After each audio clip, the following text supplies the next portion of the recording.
fun people, I'm Isaac Carlson, and on Following Dreams, I'm focused on exploring the stories of people who are following their passions and achieving their dreams. I want to help inspire you to pursue what you love by hearing how others have done it.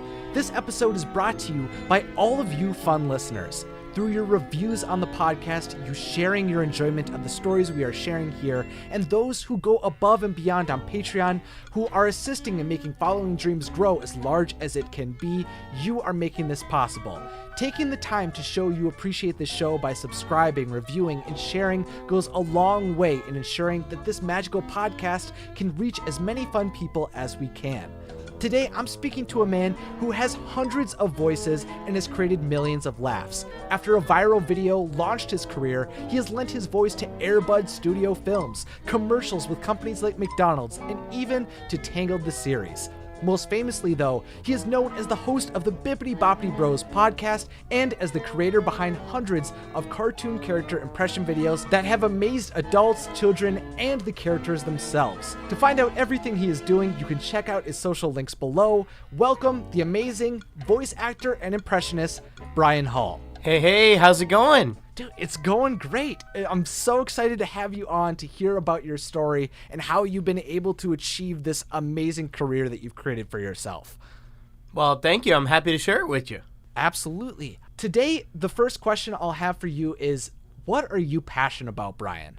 I'm passionate about being a part of storytelling, being a part of something bigger than myself, something that can impact other people in a very positive way, giving people a way to escape into these magical worlds that only exist in our imagination, but exist so strongly they seem like the most real places possible.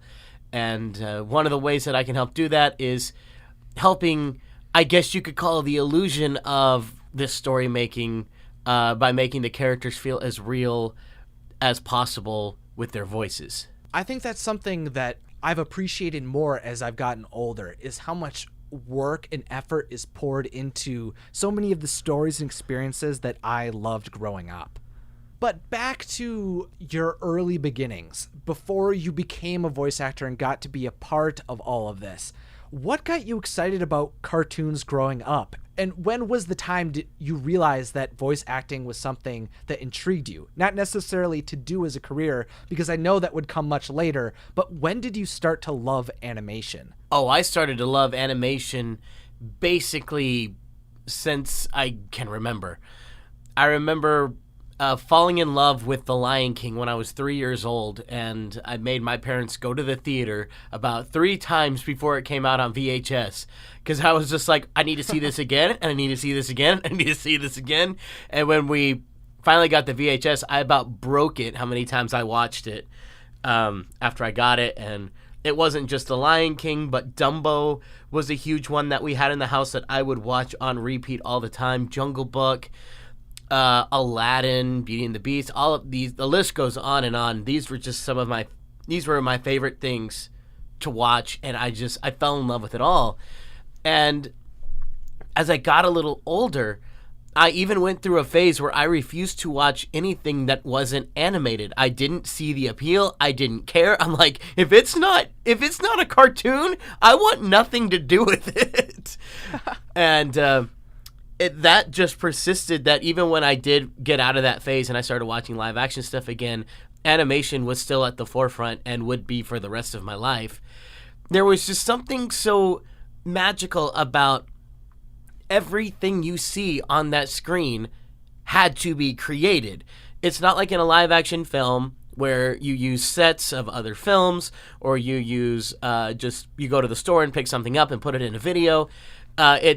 Everything had to be created. Everything has its own look. Everything has its own unique appeal.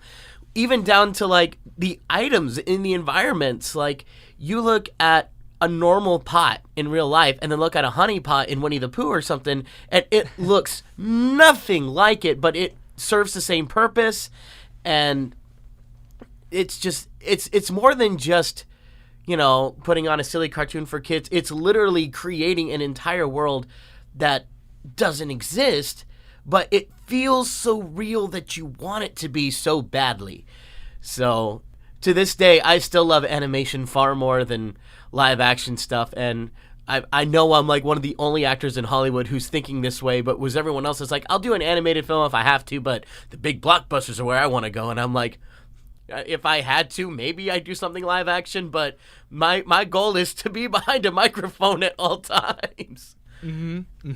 Yeah, to be a part of those unique, fantastical worlds that can only be experienced through animation. So is that what really got you excited was about animation, was the complete escapism, that it was just something so much more unique compared to the reality of the world? It was a mixture of that, and also, this is going to sound odd, but it was also because of the maturity of a lot of these properties. Now, granted, not every cartoon, has a great moral message and does something like that, but a good chunk of them do. More so, and I think done in a much more cohesive and mature way than a lot of live action films handle them sometimes. Taking films like a lot of the Pixar films, a lot of the Disney feature animated films, a lot of them tackle subjects that I think are done much more profoundly and in a much more impactful way than I think a lot of live action films do. So on one hand, they're extremely meaningful. On another hand, they're pure, complete escapism. And on top of that, they also just, they appeal to everyone. It's something where it's not age gated. It's not something that's, forces some people to watch and some people can't. It's available and accessible to everyone, but talking about issues that anyone will go through. And a lot of times, a lot tougher than a lot of people give animation credit for. Thinking of films like Bambi and Up and Lion King, where you deal with the idea of death in some pretty serious ways, but yet they're all rated G or PG or something that's easily accessible to just about everybody. And I think that's something that is taken for granted in sometimes with live action or more adult films, is that they push the extremes of the envelope but don't always go into the actual theme or experience that the character is feeling, and just showing the experience. And I think that is something that you hit on well, is that these deep lessons that we can see in an accessible way, which is why I think it's so important for me to make sure that my videos, and I think you feel the same way, is that your videos are also accessible to a greater audience so that everyone can get the optimism or entertainment that they're looking for. Absolutely, 100%. There is a quote from Walt Disney that to this day is the mantra for my channel and how I keep things on the pure aesthetic, which is, we don't aim at adults and we don't aim at children, just at that clean, unspoiled spot deep down in every one of us that maybe the world has made us forget and our films can help recall.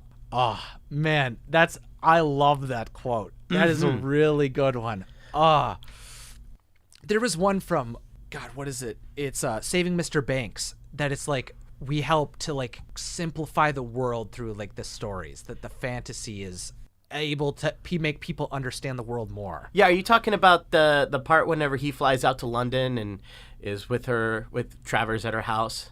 Yes. Yeah, whenever he's saying we can't fix the world, but we can fix it in our imaginations, and through storytelling we can I think it's like fixing the past with stories. Yeah, it was something like that. It was such an impactful quote, but yet we don't remember it super clearly. But it's really great. If y'all want to hear the quote, definitely go watch that scene from Saving Mr. Banks. There is some wonderful stuff in there.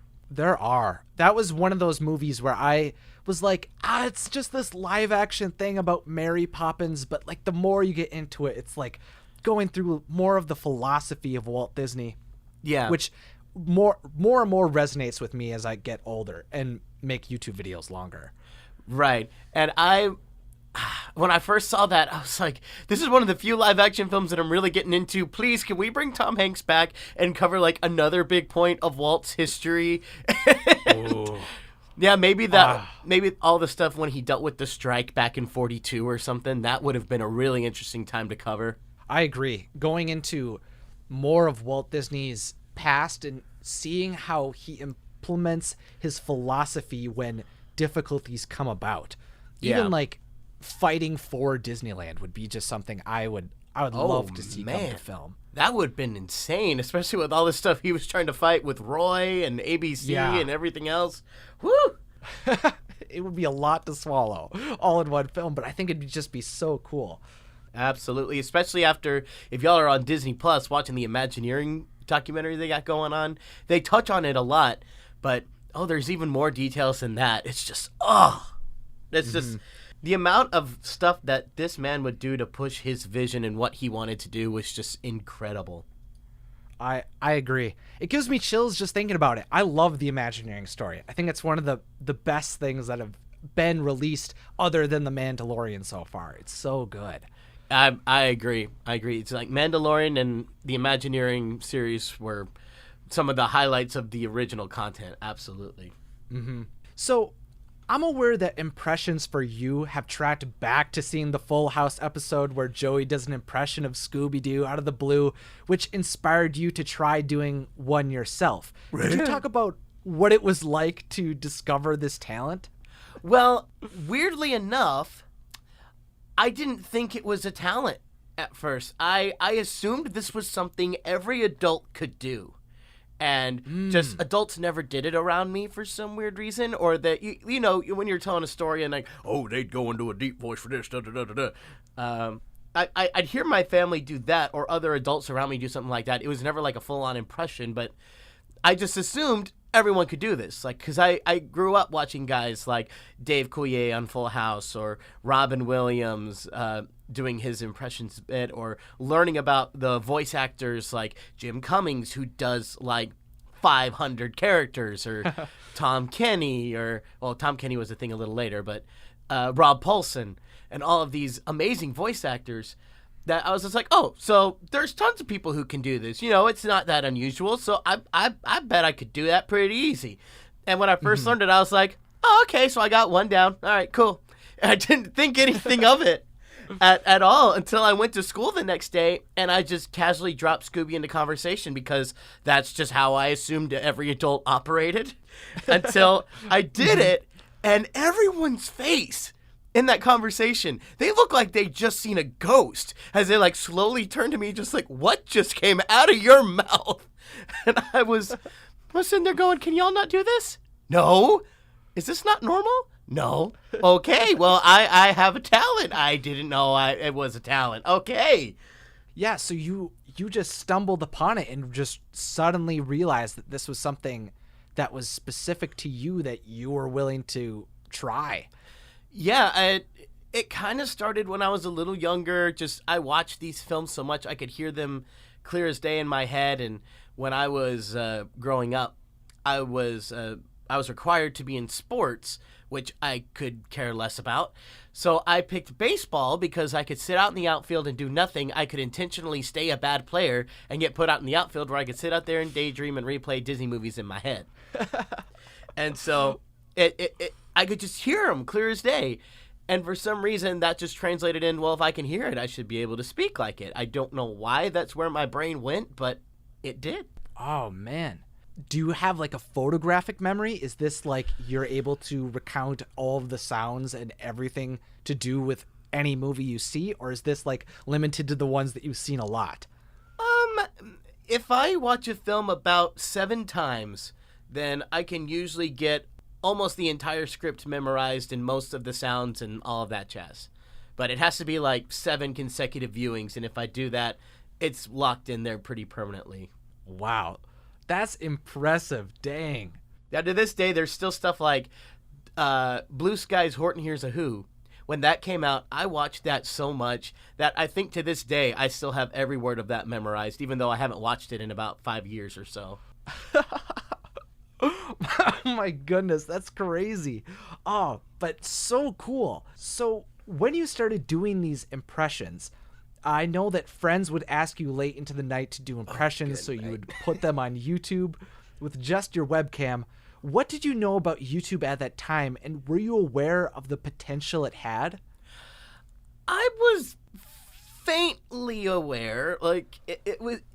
I knew that it was a thing where just everybody posted videos that they wanted to share with people. At that point, I think it was 2009. I don't think the partner program had started then, or if it did, it was just in its infancy. And nobody was really doing this as a career. It was more like every so often there'd just be a big viral video that it's like, oh my gosh, can you believe this? Oh my goodness, that's awesome. And then you just kind of forget about it moments later. It's like the Charlie Bit Me's and the Charlie the Unicorn and a lot of Charlie stuff for some reason. Yeah, and it wasn't, there was no personalities at this time, and if they were just getting established. Or if there were a bunch of established ones, I had no idea that they were even a thing. And I was faintly aware of what could happen. It was more like, well, you know, Brian, if you're making this public and anyone can view it, what if things went nuts with it? And I just kind of laughed at myself in high school going, that'll never happen. There's no way that could happen. So I'm just posting this for friends and family so they'll quit calling me. Yeah, exactly. This was the way to replace having all those phone calls and everything. Yes, because I'm not a night owl. I need my sleep. Do not call me at midnight asking for to do Scooby-Doo and Mickey Mouse. It ain't gonna happen. Absolutely, absolutely. I'm in the same boat. I'd rather wake up early than stay up super, super late. Yes! We're like the opposite of every single YouTuber out there. They're all just like sleep in super late, and then wake up super late. But that's one of my biggest problems at these YouTube events. Like, I'll go to Playlist Live or VidCon, and like the con opens at like 8 or 9 in the morning. And I know that everyone's going to be there late. So I'm like, okay, I'll probably show about 9:30, 10. Everyone should be there. And I get there, and there's still no YouTubers at all. And I'm sitting there looking around, and I finally find somebody. I'm like, where is everybody? They're like, they're sleeping. I'm like, when are they going to get here? The con's been open for like 3 hours. Like, maybe noon or, you know, maybe 2 or 3. I'm like, are you kidding me? Oh, yeah. I don't understand the people that, like, they just edit late into the night and then post whenever it's done. No. I try to avoid that at all costs. Oh man, my brain shuts down at 9. My brain is Cinderella's pumpkin at midnight, except it's at 10, and it's just like, nope, we're done. Just no. Yeah, momentum stops. Well, all brain thoughts for me stop, and I just sit there kind of looking at a blank screen, just like, what is life? I don't know. So, a question about your path going forward as you kind of started posting on YouTube and had this kind of voice thing. That wasn't your intention moving forward, though. You went to Dallas Baptist University to study vocal performance with the intent to go and become a children's minister. Could you talk about how your faith shaped your life and what drew you to go down this path, especially compared to what you're doing now? Yeah, it's been an interesting road with all that. Yeah, like you were saying, I was planning on going into the ministry. I know that seems weird, having a vocal performance degree and then going to children's ministry. But I just felt like vocal performance was what I needed to do in college. And the more I prayed about it, the more I felt like that's what I needed to do. But at the same time, while I was in college, I was working different ministry positions. At my old church, I was intern to the preteen ministries, and I would help come up with a lot of the events, and I'd preach over there and do all that, and it was great, and I loved it. And then I moved over to a children's ministry group at another church, and I was like, oh, well then, this seems like a great fit. You know, I can use my creativity and the voices and the fun stuff that I do all the time for the kids, or if I can't get a children's ministry position, I could be a music minister somewhere because I have a music degree. Yeah, this seems all like good, solid pass. All is good. I'm happy. Life is good. And then everything hit with the video, and everything got kind of thrown out of whack with that, because out of nowhere, I was starting to see all of this amazing stuff that God was doing through my videos.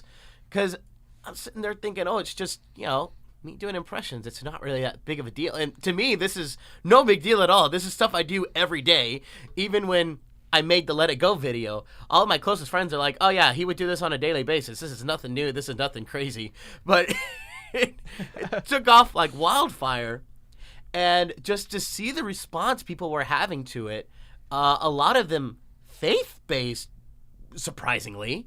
Yeah, all because I wore my cross necklace, which I've worn since I became a Christian. It's just something I've always done. And now all of a sudden people are writing about faith experiences they're having. And even like there was one instance where there was this boy, about a maybe teenage boy, I think, or like preteen or something like that. And he had such severe autism that doctor said he would never be able to speak. He starts watching my video and starts singing along. And I'm like, what kind of crazy stuff is God doing here? So faith-wise, it just seemed natural to say, well, God apparently is moving over here. We need to go check this out and explore this more and see what's going on. That sounds so similar to Mr. Rogers. Like, I remember watching the Won't You Be My Neighbor documentary, and that was kind of my first full look into his life, and finding out that he wanted to be a minister, or was already able to be one, but continued down the public show platform to get his message out and to do that. And that sounds very similar to kind of the path that you experienced in your own life, which I find really cool, seeing those similarities. Oh yeah, and I've watched that same documentary, and I learned that at the same time, and I was floored by it. I was like, what? You were an ordained minister? Look at you! Look at you! I love that! Because, believe it or not, I actually didn't really grow up with Mr. Rogers. Like, I knew of the show, and I watched a few episodes, but like I said, it wasn't animated, so I didn't pay a lot of attention to it. But as an adult, I have really grasped onto Mr. Rogers and what he stood for and what he did, and I'm kind of obsessed with him now. So I went the opposite of most people, where they're like, oh, they loved him as a kid and kind of grew out of it. And I'm like, I didn't really watch him as a kid, but now I love him. Yeah, that was a similar experience to me, that I remember seeing it on and didn't really understand what was going on with the puppets and everything, and gravitated towards other shows. But yeah, seeing his mythos and what he was able to do and accomplish is something that I totally respect now. Yes, absolutely. With this overnight success that you suddenly were able to have and get 5 million views in the first weeks on your Frozen cover of Let It Go in 2014, I know that there's a lot of unfortunate drawbacks and positive things. Do you want to talk about what was really exciting you when all of this began to happen? Well, the exciting things were just things that I had written off as impossible were happening. Because when you have all these voices and you do them all the time for family and friends and at school, and just I consider them strictly party tricks, nothing more. You get almost every time you did it, well, Brian, have you considered going to California and doing this for real? And I'd always kind of laugh it off. I'm like, look, you got to know people in Hollywood. I don't know bupkis out there. I'm a kid growing up in the middle of Texas. Nobody out here knows animation. No one out here does animation. I took one class out here, and on day one, I knew more than the teacher did, and I intentionally ignored her the entire class and got the best grade in the class. So it's just not out here. I don't have anybody to show me how to do this. I don't have anyone to guide me. So I'm not going to force all my time into something that just can't happen. So I appreciate your thought, but this is impossible. It just can't happen. Then lo and behold, I do this, and Hollywood agents are calling me. Disney is contacting me. This random kid in the middle of Texas, and I'm like, I learned I can't say anything's impossible anymore. I can't do it because I thought that was impossible. I was wrong. So it's just kind of like, oh, this thing I've done for a party trick forever is actually good in the eyes of the people who do it? Wow. Okay. Is that why you didn't pursue being a voice actor before that?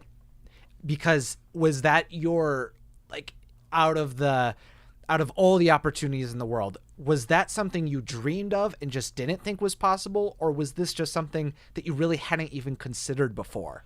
I had kind of considered it, never seriously. It was more like if this thing happened, it would probably be really cool and I would definitely go try it. But you know what? It's the chances of it happening are so slim and so little. I'd rather, put my time and effort into something that's a lot more practical and makes a lot more sense, and something that I know I could help a lot of people in. So it was less about achieving a dream and more about doing the best that I could and helping the amount of people that I could where I was and with what I had. Sure. But then you got flown out to California and you were able to talk to Disney, and they were one of the people that really encouraged you to do this after Frozen blew up, right? What was that like? That was insane. I remember the entire time that all this was going on. I talked to Tay Zonday, who did the Chocolate Rain video later. We ended up talking about this, and we both agreed that when you just go viral like that out of nowhere, there's a thing we called the viral fog, where it kind of like clouds your entire brain, where the whole time all this is going on, it just seems so outrageous that you kind of feel like you're watching your life, almost like an out-of-body experience kind of thing. It's like, this can't be my life. This doesn't seem real. But yet it's happening to where it just seems like I'm going to wake up from this, even though this dream has been going on for about a week and a half now. I'm going to wake up from it. And the whole time that I was talking with Disney and planning out the trip and going out there, the whole time I'm just like, it didn't feel real, you know? It's just like, this is all gonna, this is some kind of prank trick. The cameras are gonna come out, or I'm just gonna wake up or something. But then we get to Burbank and I see the water tower. And then the second I see that, I lose it. I just start kind of crying in the car, just like, this is real. This is real. But my family came with me, so I'm trying not to lose myself in this. But I'm like, I'm still shocked that this is real.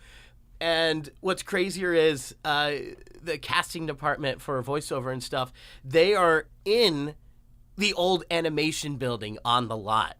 So as we're being led around the lot, and they're kind of giving us a tour and doing all that. And I see the animation building, and I'm like, well, that's the place I'd want to go into, because that's where they made, some of the best Disney films ever. But, this was all the money that from Snow White, and oh my gosh, this is incredible.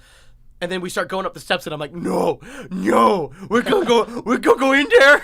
And they're like, yeah, this is where the offices are. And I'm like, what? And you could just feel the history like resonating off the walls. And this was just Disney saying, hey, look, we like the video you made. Thanks so much. And we just want to show you around. It wasn't like they were offering me a job or anything like that, but it was still just, even just being there felt like I was part of the magic, even though I didn't do anything. But I was like, I got invited to make the stuff. This is nuts. And even the current animation building where they're making everything now, that is off limits to like everybody. You can only get in there if somebody in there has like let you in and vouched for you and said it's okay, and you have to sign all these NDAs because they plaster stuff from the new movies they're making all over the walls. It's everywhere because everyone who's working on these films needs to go get reference for stuff that was made in movie notes or story plot stuff or character designs. It's everywhere, all over the walls, and they don't want anything leaked. But for some reason, they let me up there. And as to this day, it's the only time I've been able to go up there. I've been on the lot other times than that, but that's the only time in the current animation building. And I was meeting with people like Andrew Milstein, who's the president of animation, and talking with Peter Delvecchio, who was one of the producers on Frozen. And I'm just like, you're the peoples that I keep seeing on the documentaries? I thought, you're real. You're real. Oh my gosh.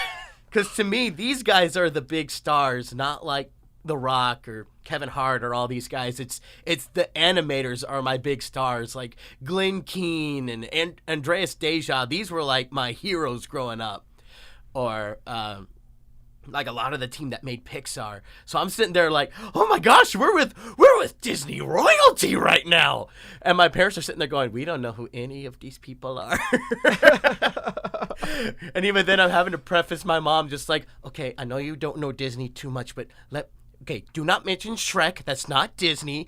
Don't mention Madagascar. It's not Disney. Don't mention any of these things that aren't Disney. And she's like, okay, I'm just not going to talk. You talk. That is something that I've completely become more aware of as well, is that these people, as I've done more research into the history and the creation of these movies, is like these are the people that actually are shaping what it is year after year of making all these films. It must have just been incredible to be able to meet all of them. That's just such a surreal experience. I've kind of felt something like that with being able to meet YouTubers that I've watched for years. But seeing someone that inspired the thing that got you so excited about, like, and made your passion real is just something that it must have been amazing after your success. Oh, yeah, it was just phenomenal. And on top of that, it's only continued in the fact that now I'm friends with some of those legendary animators now. Like, a regular guest on my YouTube channel and the podcast is Tony Bancroft. He was the director of Mulan. He created Pumbaa and The Lion King, the original one. I have to say that now. And he was supervising animator for Kronk on Emperor's New Groove, worked on Beauty and the Beast, Aladdin, and like, he'll just come over to my house and we'll just have dinner. It's crazy. Because when I first met him, I'm like, you made Pumbaa. You made Pumbaa. Dude, you're Pumbaa. And just for years, like, so many people will just often credit the character to the voice actors and say, like, well, the reason Maui was so good is because it was Dwayne "The Rock" Johnson. And I don't want to discredit anything towards The Rock, but now that I've been a voice actor in some of this stuff, I'm like, y'all, yeah, we can help bring the character to life with the voice, but at the same time, every voice job I've done has been in a day. Like, I've recorded stuff for films where I'm a character in a good chunk of the movie. We get it all done in like 3 hours, and then I don't come back, except maybe once, like, cover a line or two. But these are the people that pour over the character, what they look like, how do they respond to the voice that I did for years. Mm-hmm. And to me, they're the ones who bring the characters to life, because as great as these voice actors are, you know, we're in, we're out. We can do our job within a day, a week max, depending on the characters. Like, we're not in there that long. So they're the ones who are breathing life into this. We just we finish the look. We put the finishing touch on it, but they're the one that creates the character from the ground up. They're the ones who are channeling the essence of the voice and the intended character, and who really are seeing the whole picture. Is Right. that something that, are you able to get the full scope of your character when you're recording these lines? Like, do you get to see the entire script in every work that you're a part of?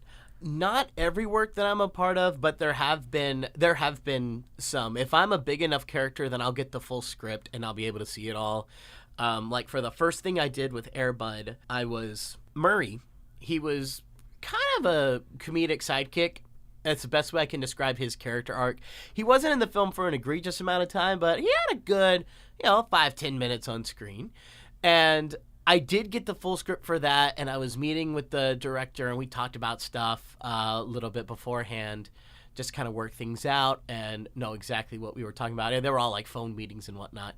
And then by the time we got in there, I think that one we ended up doing we did 2 sessions for him, but that was mainly because one of the songs we needed to beef up a little bit, and then he wanted to do some extra voiceover stuff for like a blooper reel and other things like that. For more of the supplemental material. But yeah, so for that one I get the full script, but then after that I did more or less cameo roles for the rest of the Air Bud. Not Air Bud, but the Pup Star films that Air Bud made. So some of those I only got the few pages that I was in, because like, well, it doesn't really matter in the grand scheme of the entire script, but it only matters for this one scene. So this is really all you need to know, and we'll fill you in on whatever details aren't in there. But there is a film that I was currently on, Fairy Tale After All, which is, I think it just wrapped shooting. It's a live action film, but I do the voice of a puppet in it. And for that one, I was given the full script, and I actually had about 2 or 3 meetings with the director on that one, and we really wanted to nail down what we wanted to do. But yeah, that one, all the recording got done in a day, but then I'll probably come back and do some re-records later. Just because the way that puppetry works is, while you're on set, you may think of a gag or a joke that we just didn't think of without the puppet actually physically being there, so and being acted in the scene. So I'm sure I'll have to go back and do some ADR to it and stuff like that. But yeah, for the most part, I would get a full script, but if I only get a couple lines, I usually don't get the entire script. But it has happened, like the Tangled episode of Tangled that I was in. I did get the full script for that, even though grand total, my lines were like probably 8. If you include the 2 minor characters that most people don't even know that I played in it. I think it was like 8 lines total, but I did get the full script, which was helpful because just the premise of it is easy to understand when you see it, but it's difficult to explain. Yeah, that makes sense. So when you first went in to record your first role, what was that like? What was the experience of finally stepping into this world? It was the most Hollywood experience I've ever had in the weirdest way. So the first thing I got booked for when I came out here was I was hired to do a sound-alike for Adam Sandler for Dracula in Hotel Transylvania. It was the second movie was about to come out, and there was a promo that was going to happen on, I think it was The Voice, where Blobby came out and did some singing, and it was Dracula, Frankenstein, Wolfman, and Mavis, who are like the judges of The Voice. And Dracula had a couple lines. Adam Sandler didn't want to come do it, so they got me to come in and do the sound-alike for him. And I auditioned for this thing 5 months prior to getting the job. 5 months. I heard nothing this entire time. And at the time, I had a job at the Disney store just because I had to work there to make ends meet. And you aren't allowed to have your phone out on the floor. So you have to keep it in the back because it'll ruin the magic and all that jazz. And they don't want you playing on your phone while you're working, which makes sense. So I get on my break and I go back to the back room and check my phone. And I see like 3 missed calls from my agent. And I was like, oh no, what happened? So I get on the phone as fast as I can and start talking to her. And she's like, well, why didn't you pick up? I'm like, I'm at work. Oh yeah, you have a job, don't you? I'm like, yeah, I gotta pay to live out here. It's expensive. And she's like, yeah, you got the job for Hotel Transylvania. I'm like, well, that's awesome. She's like, yeah, they want you to be in like an hour.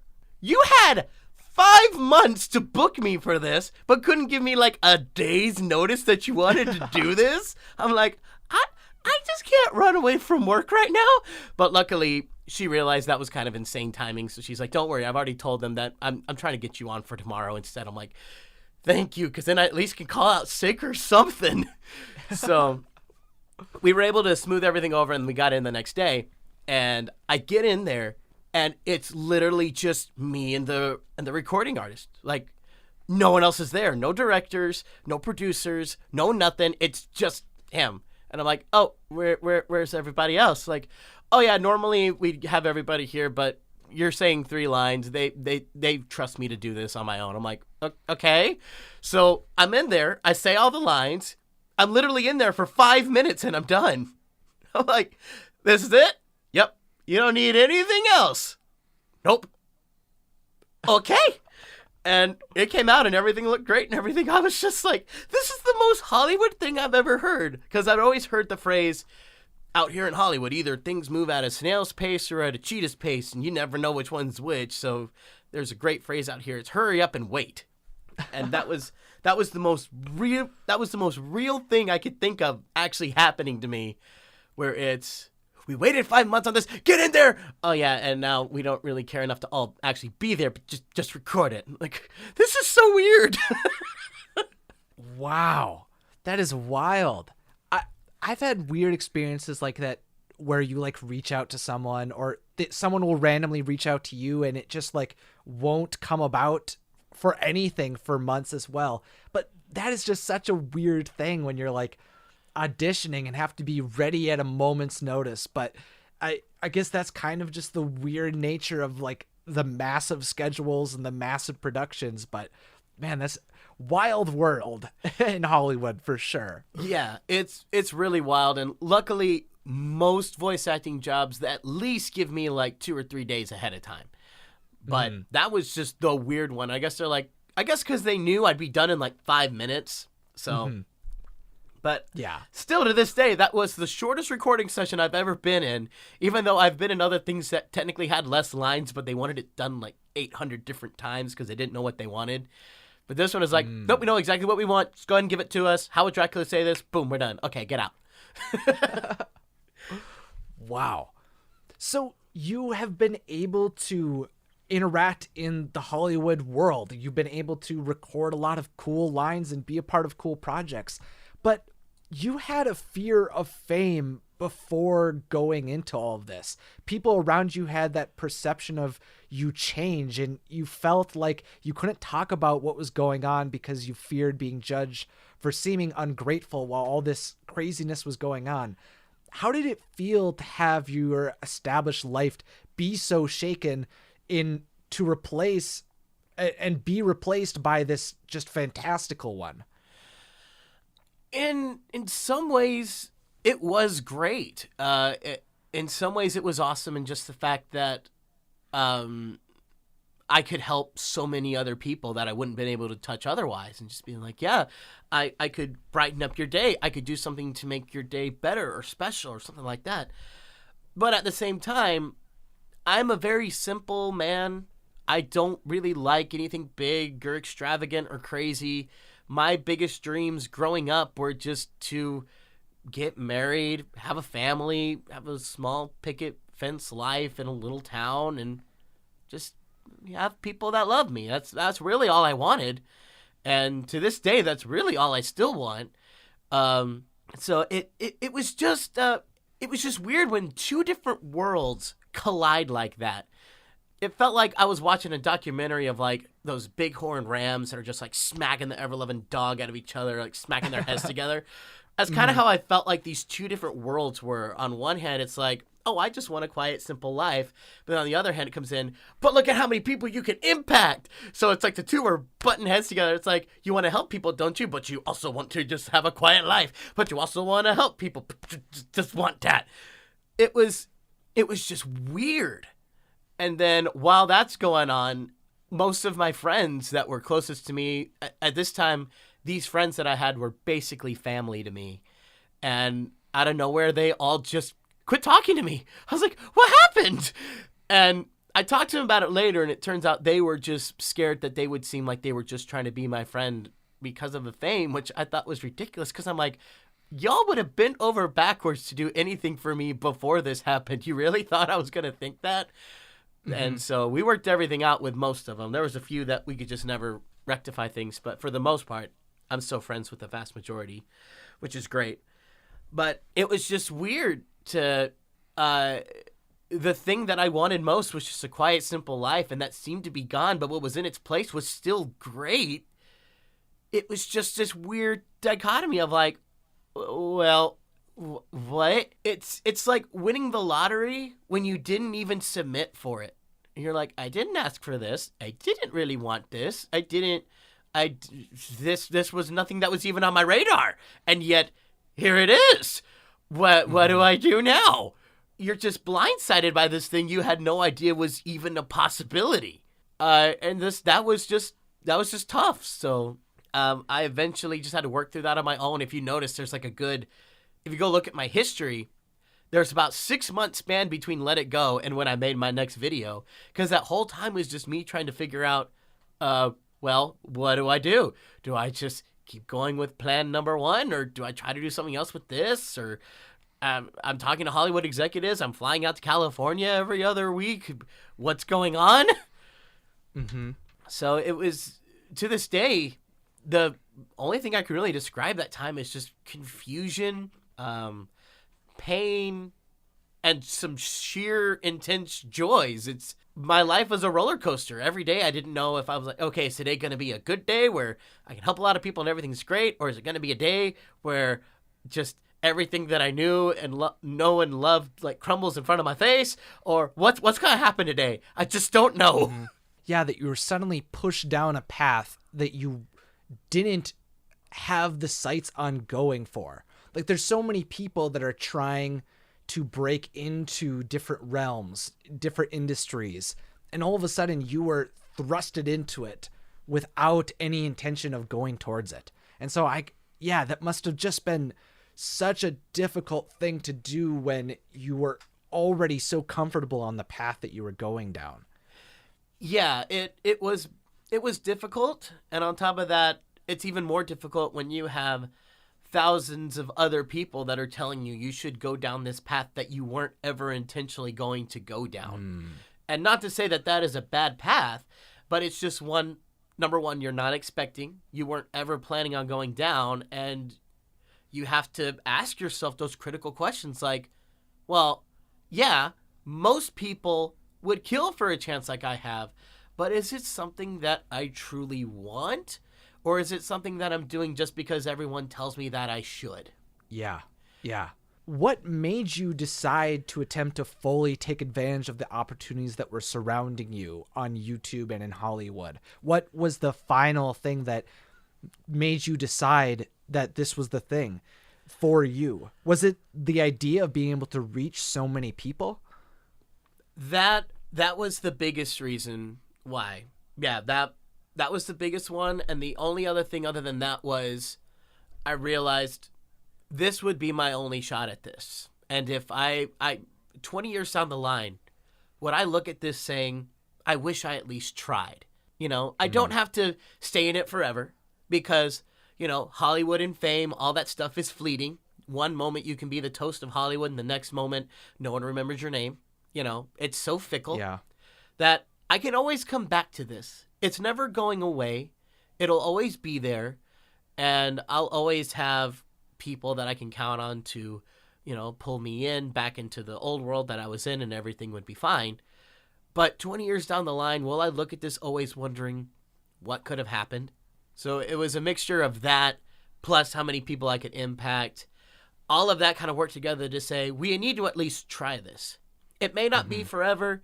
It may not be my 100% career, but if I don't move out to California and at least give it a shot, I feel like I'll regret it down the line. So you saw the opportunity and you took the leap and went for it, and you moved to California and wanted to see what it was going to be like, and partly because you wanted to escape. Could you talk about your thought process about moving there and what your experience was like? Oh, goodness. I tried to block most of that first year out. Well, yeah, kind of like you were saying, I felt like I needed to escape. That was part of it as well. Because when you grow up in a town where I grew up in Mansfield, Texas, and although I didn't live there my entire childhood, about 80 to 90% of it was there. So most people in that town knew who I was, knew my family. My mom was a teacher over there. Most kids had my mother for a teacher at some point, which was crazy because I'd go hang out with my friends later and they're like, wait, is your mom Mrs. Hull? She was my second grade teacher. You know, all that craziness. And yeah, and it's weird whenever something like this happens because then you get looked at differently in your hometown. In positive ways and negative ones, because there were times when there were people who would make fun of me all the time in high school and mess with me and just thought I was weird or strange. And out of nowhere, I started getting apology letters from them saying, hey, look, we just didn't understand what this was, but now we see it and we get it. I was like, oh, I totally forgot you made fun of me. But then you get the ones that know you well, and maybe because of something that's gone on, you maybe forget to wish them a happy birthday, or you forget to, or you just, they have something that they want you to come to, but you can't because you have something else going on. And they take that to the extreme of, oh, he doesn't care about us little people anymore. And I'm like, I'm sorry that I had this thing that was already scheduled, but it didn't have anything to do with what happened. I was like performing at a church thing. Why all of a sudden does this make me the bad guy? Why is this me turning to the dark side because of fame because I was doing this thing at my church, which has nothing to do with the fame thing? So it's like a lot of people just expect it to happen, so like they're ready for it, and then you get everyone else who's like every 2 seconds they're like, Brian, we're so happy for you, but don't ever change. You're gonna go to the dark side if you do this. I'm like, holy crud! What did I do? And you just get 800 different messages pouring into your brain every day, and they're all conflicting, and you just don't really know what's going on. So I'm just like, I kind of just need to get out of here. I need to be away from everybody who knows who I am and go to somewhere where nobody knows who I am, and quite frankly, no one cares. Let's go to Hollywood. So, and on one hand, yeah, it was great to get away from all those constant voices, just being there constantly. But on the other hand, it was too good of a place to go where it was like soul-crushing loneliness on a day-to-day basis. I lived in a little studio apartment, and the rent for that was so insane, it was more than my parents' mortgage on like their custom-built like 5 or 6 bedroom house for a studio apartment that's really a glorified closet. Financially, it was difficult because, contrary to popular belief, I did not get loaded off of Let It Go. I made no money off of Let It Go whatsoever because of copyright claims. So I just had this thing that I was trying to get off the ground. I was working at the Disney store part-time just to try to make ends meet because I looked at my resume and said, well, I can either work at a church or work at a Disney store. Churches aren't hiring right now, so let's go to the Disney store. And I was also finishing my degree because I had like 3 classes left to go, but all of my professors said that they'd help me finish online. And so I was taking online classes as I was going to try to start this new career, as I was trying to break into the voice acting industry, as I was also working at the Disney store. So I spent the vast majority of my time alone, locked up in this little room for about a year. I did make friends, and we did start hanging out a little bit more in there, but that's always a slow process. And for the first 4.5 years of me living out there, I was living alone. I changed where I lived, and I got in places that were a little bit bigger and closer to people that I knew, but it was still every day alone all the time. And that really that broke me down. That broke me down hard. It sounds so overwhelming that you suddenly have all of these burdens that you must bear and do them completely alone. The isolation can be soul crushing. I definitely understand that to some extent from being in college and having a single room and not having a ton of friends, and just having that day in and day out grind where you're doing your own thing and you can't talk to anyone, or you don't really have anyone that you feel confident to confide in around you. It's something that like I could do as an introvert. I'm more introverted than extroverted, but it's not something that anyone can do forever. Right. And I'm more of an ambivert, so I can handle some introvertedness, but I have got to get some extrovertedness out, and that was really difficult to do. Luckily, I got involved with my church relatively quickly, and the people there became my best friends, and now I see them on a daily basis, and I have moved in with some of them, and I no longer live alone, and that has made a world of difference. And I mentioned on one of my videos that I've kind of taken this past year to kind of, fix myself, because ever since all that happened, it's kind of became a grind as to, well, if we're going to do this, we're going to do it right. Let's blaze forward, make this happen. I call it going into survival mode, where just every day it was, don't worry about the fact you're lonely. Don't worry about the fact you can't find anybody. Just, you've got to get this stuff done. You've got to make this career, or else you're not going to be able to afford to stay out here. So just go. We'll worry about stuff later. Just go. And I did that to my breaking point. And so what were the steps that you took to get out of that darkness? What did you learn about yourself through that process, and how did you get out of that? Well, I'm still not 100% out of it, but I'm like 80 to 90% there. But one of the first things I did was admit that I needed help. And I realized that I had been doing this for so long, I kind of didn't know how to slow down anymore. I didn't know how to fix a lot of stuff that I had. So I went to therapy and started working stuff out. And that was instrumental. I can't tell you how big of a thing that was. Because I grew up in a culture where, it's all independent, and if you have to admit you need help, then you did something wrong, which is a bull-faced lie. And if anyone tells you any different, they're lying to your face. So I had to admit to myself I needed help. I got that. I just started realizing something that I'd heard all my life but didn't really make any sense. This is a weird analogy, but this is exactly what I thought of. On a plane, whenever you have to watch that the instruction video about like, you're on a plane. This is everything that'll happen if the plane crashes. So let's hope it doesn't happen. That whole spiel. And they mention, like, if oxygen goes down in the plane, the oxygen mask will fall down. You have to put on your mask before you help someone else's with theirs. I always hated that. I hated that thing they always said in planes because I'm like, well, that's dumb. Shouldn't you be helping other people first and then you help yourself? But then it finally dawned on me that, if you don't put on your own mask and you're helping everybody else do it, you're going to die and you can't help anybody else because you didn't give yourself what you needed to go help as many people as possible. So I started reorienting my focus from every day, make this stuff happen to impact as many people as possible and do all this to, if you don't take care of yourself, you're not going to impact anybody anymore. So take some time, take care of you, and do all that. And that was really difficult. And I'd be lying if I said I still fully grasp it, but I'm much closer now than I was when I started. And it was also just getting physically healthy.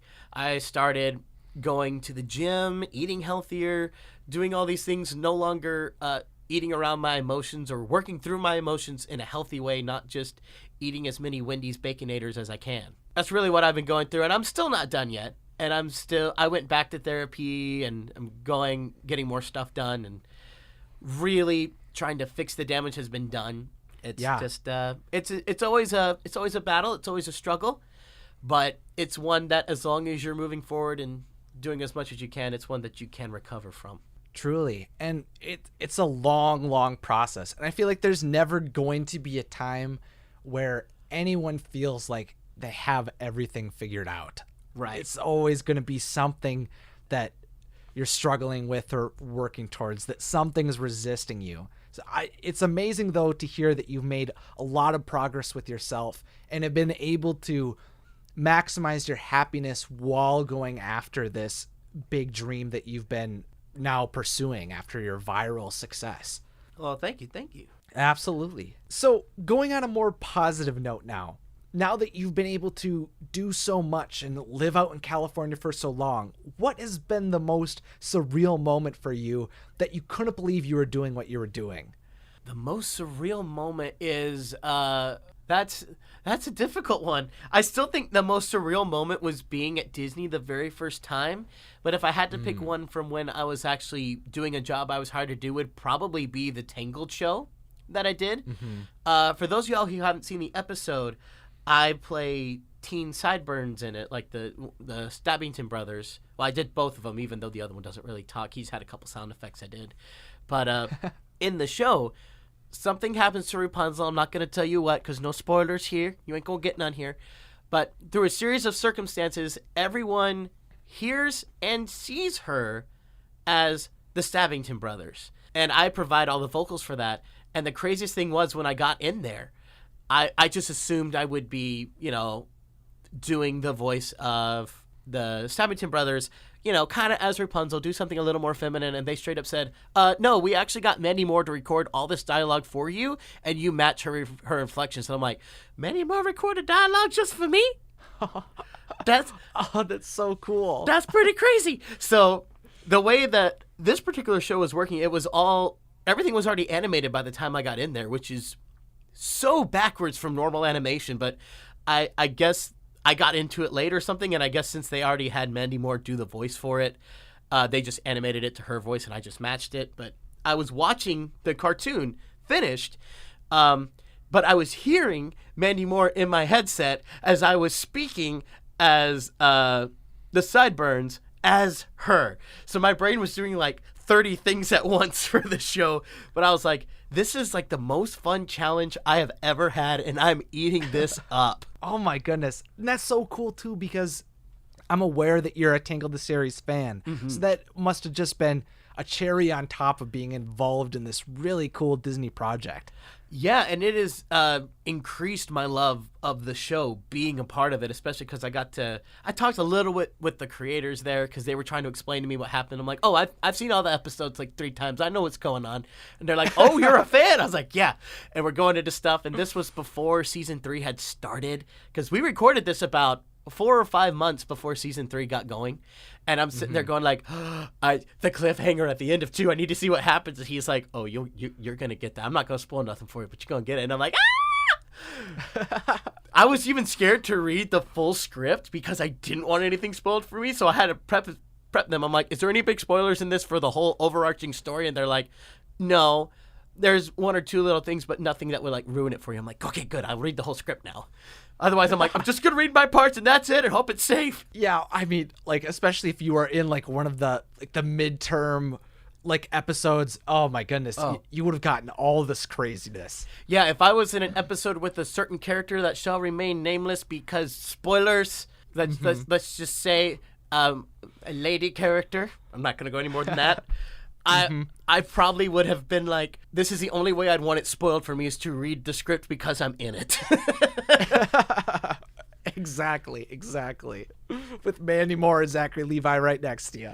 Yeah. Well, they weren't there. I wish they were there. That would have been really cool. Yeah. But I was there with some of the creators, and weirdly enough, I was hired to do sideburns, but then as I got the script and everything, they said, oh, yeah, they want you to also do this shopkeeper. And then I get there, and then they decide, oh, yeah, we also want you to be this guard. And I'm like, y'all are just throwing more characters on for me, aren't you? They're like, yeah. I'm like, keep going. Want me to do with anybody else? Let's keep going. So if you listen closely, I'm also the shopkeeper at the beginning of the episode that yells, stop, thief! And then one of the guards that say, where the other 2 go? Most people don't know I did those 2 also, but those were just some extra ones they threw in. There were only a couple lines, but hey, I loved it. Exactly. Getting your impact in on some of the Disney works that are out there, especially one that's so close to so many people's hearts. It might have not reached the mainstream like other Disney shows, but I think to the main fans, the hardcore Tangled the series fans, it means a lot. Yeah, and especially now that it's all going to Disney Plus, because that was the biggest thing that so many people were telling me. It's like, well, I'd love to go see your episode, but I don't have access to cable anymore, which, I mean, I don't either. I was that guy. I went and bought every episode on iTunes just because I had to know what was going on. But now it's like, hey, the first 2 seasons are on Disney Plus. You have no excuse now. Get in it. It's too easy to access now. You can watch it now. Yeah. You don't have access to season 3 yet, which is the one I'm in. But once it's all done on Disney Channel, it'll go there. So, get on it, get caught up, and then when season 3 gets there, you can finish it off. Just go. Nothing's holding you back now. Exactly. So one day, you hope to premiere as a comedic sidekick in a Disney animated feature. I saw that on your website. What sidekicks would you want to be like, and what would your dream role be? That's difficult because sidekicks have always been my favorite character in any film. In The Lion King, Timon and Pumbaa, specifically Pumbaa more than Timon, they resonated with me far more than Simba did. Even like Little Mermaid, Flounder, Scuttle, Sebastian, those were the ones I gravitated towards. Mulan, it was Mushu. The list goes on and on.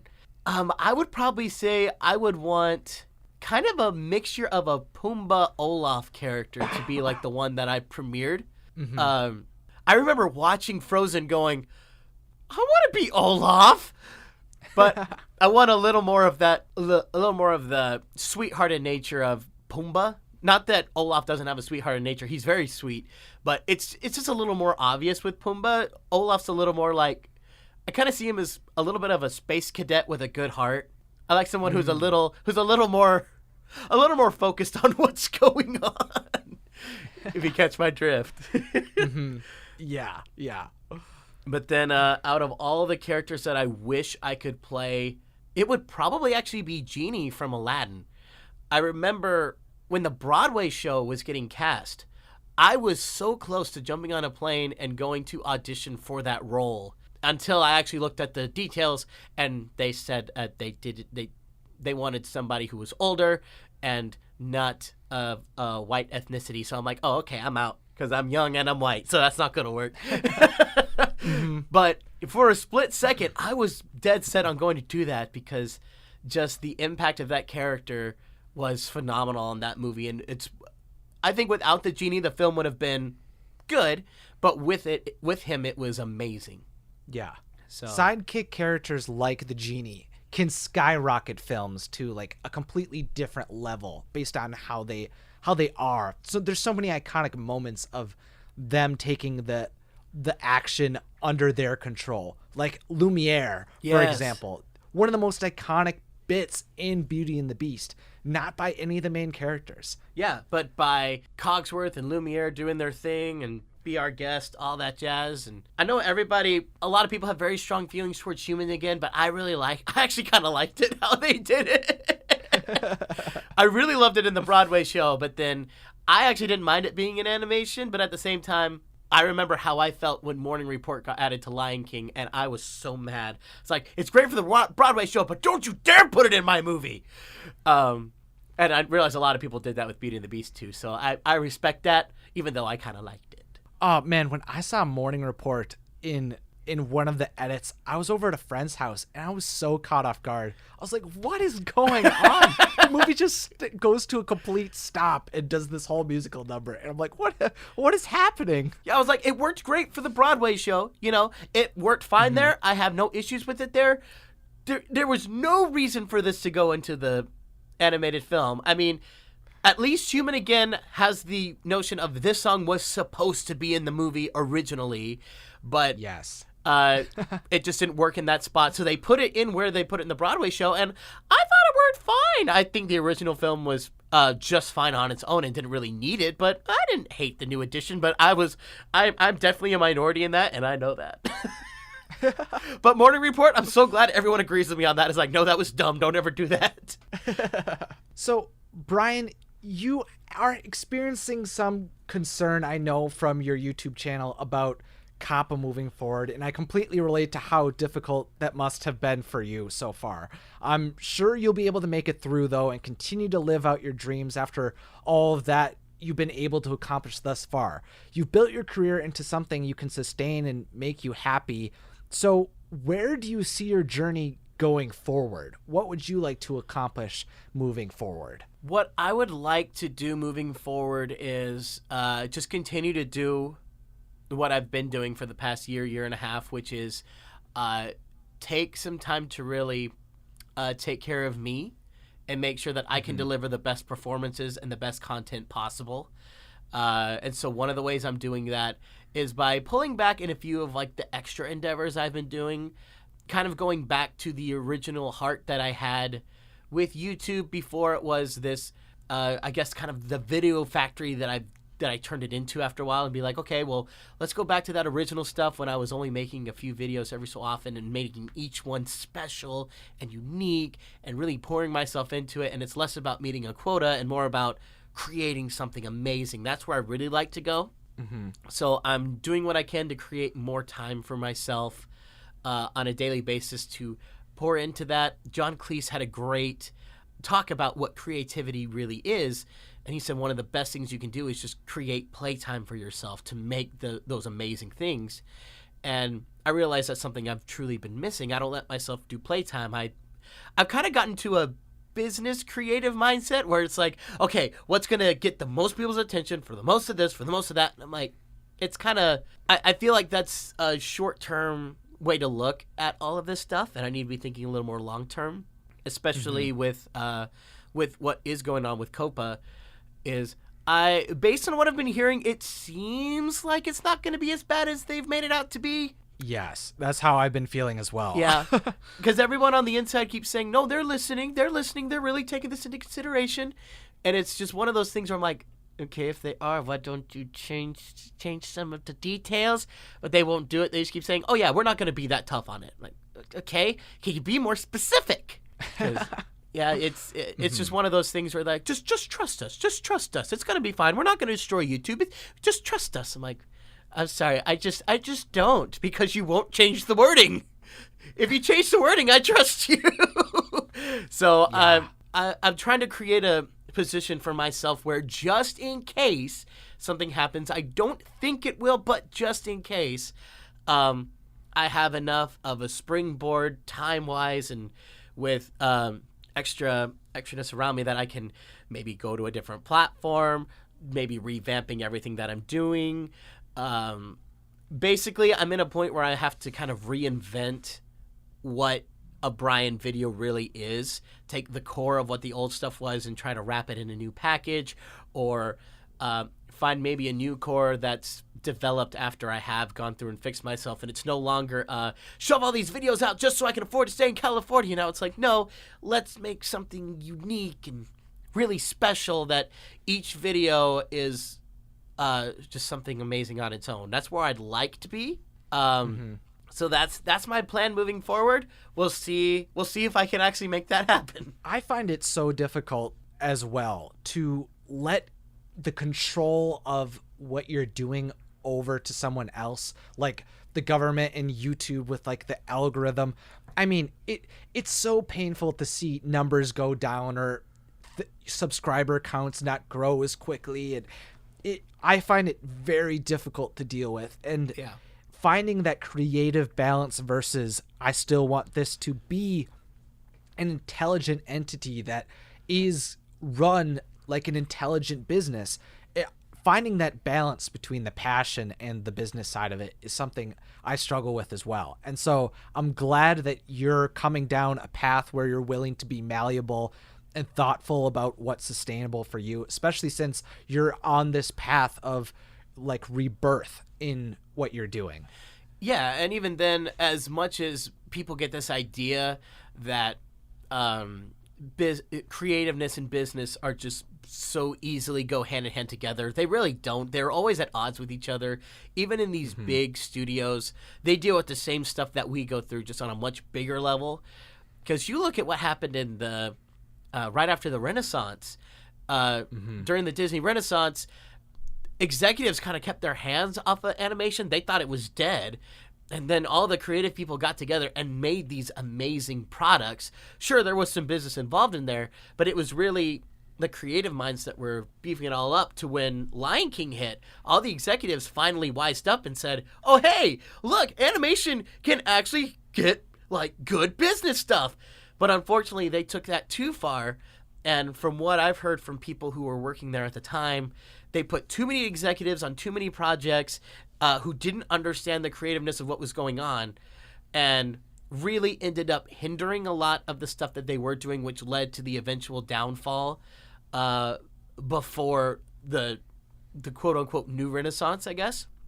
Yeah. So this isn't just a YouTuber thing. This is all creative entities, and even then, Disney has suffered from this literally on a decade-by-decade basis. They are on top of the world in like the early 40s, and then World War II hits, and they can't really market the way they always did, and business goes down, so they have to make a bunch of package films, and then they're back up in the 50s, and then animation becomes really expensive, and they got to cut back a lot, and then they're back up with some stuff in the... with some of the 70s stuff, and then that dies pretty hard, and then it's really dead in the 80s, and then skyrockets in the 90s, and then dies in the early 2000s.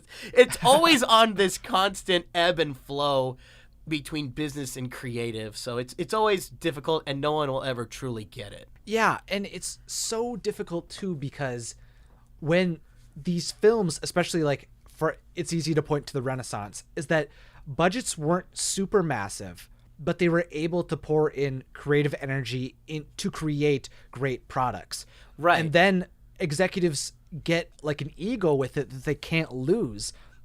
And they're just so much more willing to pour energy and resources and finances into projects that aren't necessarily designed to become massive. Like after Pocahontas and Hunchback of Notre Dame didn't do well, that made them very skittish into going down more dramatic routes and more epic ways. But that's something that you have to find a balance with budgeting and all of that too. It's so difficult when the creatives want the maximum budget to make their entire reality come to fruition. But with that means there has to be a much more gigantic return. Right. And that's the difficulty with YouTube as well, is that if you're going to pour in an entire week into one video, that means it has to do as well or better than if you'd make 5 super short, super easy videos throughout the entire week. Right. It's so hard. It is, and that was something when I first got started, my whole mantra was kind of like an Eisner statement, which kind of makes my heart cringe a little bit to say, but it was early Eisner, so it wasn't when he was going nuts. So early Eisner is like, well, we'll create something that takes little money and little effort to make, but will render big rewards. And like Disneyland Impressions came from that, and the drive-thru videos came from that, but also a bunch of these little videos that nobody remembers because they didn't do well. Like I had voice swap that didn't really work very well because of I was talking with stuff with my legal team, and they're just like, yeah, this is a really dumb move, Brian. I'm like, but it'd be really cool. Okay, if you do it this way and this way and this way, it might work. So I try it, and I'm like, it just doesn't look right, it doesn't feel right, so I don't want to get in trouble, so it's over. Or like cartoon combos didn't last a long time, but then that kind of became my mantra after I got rid of my part-time job, and I'm like, okay, I can focus on making bigger projects now. They never got bigger because I kind of got hooked on that. It's like, it's working, why should I stop it? But then down the line, it's like, no, it's a short-term solution, and I need to fix that now because that's no longer the right way to look at it. So it just, for a time, it's really good, but then a lot of times it's hard to admit to yourself when it's not working anymore, and you've got to do something to continue the longevity of what you're doing.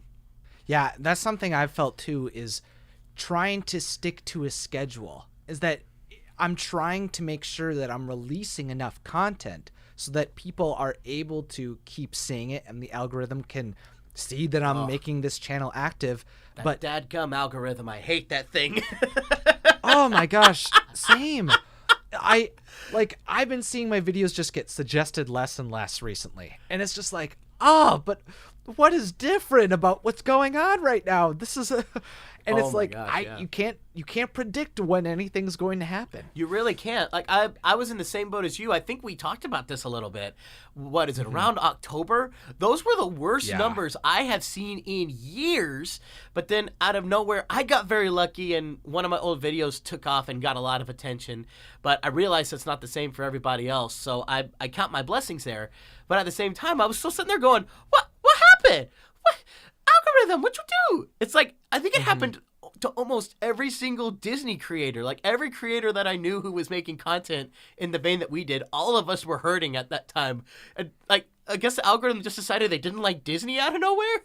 I know. And I looked back into my video history and saw, okay, there's certain times where I've hit this type of rut. It hasn't been this long, but it's something that I can work out of, that has worked in the past. And that's something that I've been trying to keep a level head about, that YouTube is a long game. You don't know when things are going to suddenly change again. You'd hate to be away from it when things get good again. You just have to remain patient. Right. And one of the things I've kind of come to conclusion with all this deal with Copa and that really terrible month. We keep saying that, like, oh, it was just 1 month, everything's fine. It's like, no, this whole year has been like worse than the previous year. So I'm sitting there going, okay, I should start thinking long-term game plans just in case. So one of the things I've been thinking about has been to introduce another job that I can be doing in conjunction with YouTube that would be able to get help me on the creative side. Because one of the things I noticed was when I was dealing with something that wasn't creative on a normal day-to-day basis, but something I still enjoyed, that creativeness would kind of build up. And when I went back to YouTube or would go to a creative project, it would just pour out of me, and I came up with stuff I never would have thought of otherwise. So it's led me to the point where I'm heavily considering getting another job, number one, for a little extra security, but number two, just to help with my brain overall, just to be like, okay, you know, you got your creative time and then you have your non-creative time. And, you know, I've been dealing a lot lately with like creative blocks and everything else. So this might be a way to kind of help combat that. So yeah. And Copa kind of helped me realize that. I'm not saying Copa is responsible for it, but it is something that I've considered pretty heavily and might go through it. I haven't 100% made that decision yet, but it would all make sense with what I'm thinking. So yeah, there's so much more to video production than people think it is. There's so much more behind the scenes. This is my first year where I've been doing this full time, because I just graduated from college in May. And I went through a similar thing too, where I was studying math, where it's just, I'm so sorry. I mean, it was okay. I was able to go through pretty quick. It was kind of what I always thought I was going to do in college, was study some type of STEM field, whether it be physics or chemistry or math. But I went down the math route, and suddenly I'm opened up to the reality that now most of my time should be focused on either trying to figure out different projects that I should be working on to diversify the business and bring in different streams, or it has to be into creative energy. But that's a limited resource in a day that you can't be thinking of video ideas constantly. Yeah, and you can't force creativity, or else you're just not going to have true creativity, and it's always going to feel pale in comparison to the opposite. Because the best ideas I've ever had came from just spontaneous creativity. Like, I remember when I came up with Disneyland Impressions, I was literally in my shower, just letting my brain wander, and it just happened to go there, and I was like, oh, that's a cool idea, let's try that. But every time I try to force an idea, like, okay, this is popular and that's popular, let's try to make something happen, it always ended up inferior to the other one. So it's always trying to create that genuine spark of creativity, which is basically a business person's worst nightmare. So you've got to find these ways that you can still keep that spark creative. Like, even though I was doing music in college, and the vast majority of it was that, I wasn't really using my creative brain in music, believe it or not.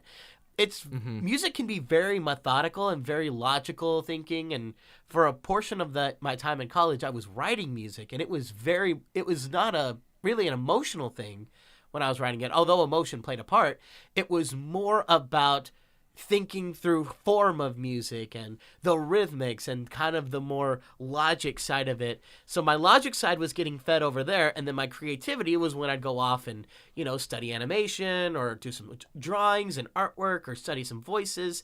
And it was a nice balance between the two. So that's what I'm hoping to achieve if I end up going the job route, to where I can appease the logic side of my brain, and then when I come back, I can use the creative side to just really go nuts on this stuff. And then with YouTube no longer being like my only main source of income, I can then have more leeway to experiment more and kind of be more free in that regard. Yeah, I think that makes a lot of sense. And I had a similar experience to you as well, where I remember coming up with a video that went pretty viral for me, especially when it was early on, and it was in the shower, it was spontaneous. I think giving yourself a little bit of room to breathe, especially when it's in the high stakes realm of California, I can completely understand that. Brian, I want you to tell the listeners, as the final questions for you, what you feel is the number one piece of advice that you would give to them to help them follow their dreams. The number one thing that I could tell you to do to follow your dreams is be willing to give your all to it. Because so many people, when they say they have a dream, they're only in it for a little bit. They're not willing to go all the way. They're not willing to pour their blood, sweat, and tears into it. They're not willing to dedicate everything that they are to it. What they really mean is, oh yeah, that would be really awesome, but I want to do no work to get there. It's kind of like me and the piano. I think the piano is a great instrument. I sit down and I try to learn it, but if I don't get it as quickly as I think I should, I end up giving up and just walking away. And to this day, I'm a terrible piano player. But if you're willing to truly dedicate the work to it and really give it your all, you could definitely make it. One of the oldest sayings out here in Hollywood, and I hear it all the time, is that the people who make it in this business aren't the ones who are the best, but the ones who can stick it out the longest and the ones who are there for the long haul. So that's one of the biggest things about achieving your dreams. But within that, you also have to be careful and not kill yourself and take care of yourself in the process. It's a very delicate balancing act here. Yeah, it's being patient, making sure that you're able to keep doing it long term. Yes. I think that's some great pieces of advice. Thank you so much for coming onto the podcast, Brian. It's been an absolute pleasure to be able to talk to you today. Absolutely. Would you be able to tell the listeners one more time where they can find you again? Yeah, you can find me on YouTube at youtube.com/BrianHullVoices, or you can just go type in my name or type in Disney Impressions. I'm sure I'll pop up somewhere in there. Instagram, I'm Brian Hull's Voice. Facebook, Brian Hall's Voice. TikTok, Brian Hall's Voice. You start to notice a pattern here. Basically, anywhere type in Brian Hall's Voice, you'll probably find me. To all of you who are listening, if you haven't seen Brian's work before, you can find links to everywhere he is on the internet in the description. And if you enjoyed this discussion, let me know by rating the podcast, subscribing, and telling someone who you think might enjoy this content about what we're doing here. Also, it would mean a lot if you followed me over on Instagram, TikTok, and YouTube at Watso Videos, and considered supporting this show by supporting me over on Patreon or booking your next Disney vacation through my division of the vacationeer travel agency, Watso's Magical World, which will also be linked below. To all of you fun people who are out in the world, thanks for listening, and have a magical day.